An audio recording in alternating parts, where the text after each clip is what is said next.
ఓం శ్రీ సాయిరామ్. పరిప్రశ్న గ్రంథం నుండి కొంత భాగం తెలుసుకుందాం. హిస్లాప్ స్వామి, మా అనుభవం ఏమిటంటే వస్తువులు మనకు వాటిని గురించినటువంటి ఎరుక ఉన్నా లేకున్నా స్వతంత్రమైన ఉనికిని కలిగి ఉంటాయని. సాయి, మనకు సంబంధించినంత వరకు మనకు దృగ్గోచరమైనప్పుడే ప్రపంచం యొక్క అస్తిత్వం ఉంటుంది. మనము అందులమైన ప్రపంచమును చూడలేము. మనము స్మృతిలో లేకున్నా మన వరకు ప్రపంచమే లేదు. మన కన్నులకు ఎట్లు గోచరించునో అదే మన ప్రపంచము. మన దృక్పథమునకు అనుగుణముగా ప్రపంచము రూపుదిద్దుకుంటుంది.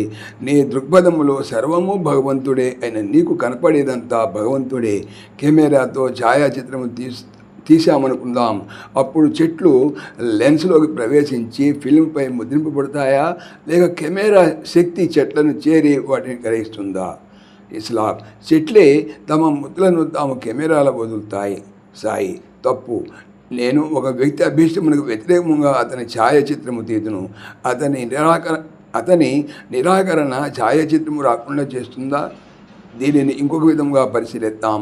ఆ వ్యక్తి తన ఛాయాచిత్రమును తీయించుకోవాలనుకుంటే అతని యోచన ప్రభావం వలన ఛాయాచిత్రం వస్తుందా? హృదయము ఫిల్మ్ వంటిది. ఈ ఫిల్ములో అనభివ్యక్తమైన శక్తి ఉన్న విశుద్ధముగా ఉన్న నా ఇష్టాయిష్టములతో సంబంధము లేకనే నా ప్రతిరూపము గ్రహింపగలదు. కానీ కెమెరాలో అటువంటి ఫిల్మ్ లేని ఎడల, లేక ఫిల్మ్ మనకు మసబారి ఉన్న నేను ఇష్టపడిన నా ప్రతిరూపము అక్కడ ఉండదు. దేహమే కెమెరా, మనసు లెన్సు, బుద్ధి సూక్ష్మత స్విచ్, ప్రేమాస్పదమైన హృదయమే ఫిల్మ్. సాయిరామ్.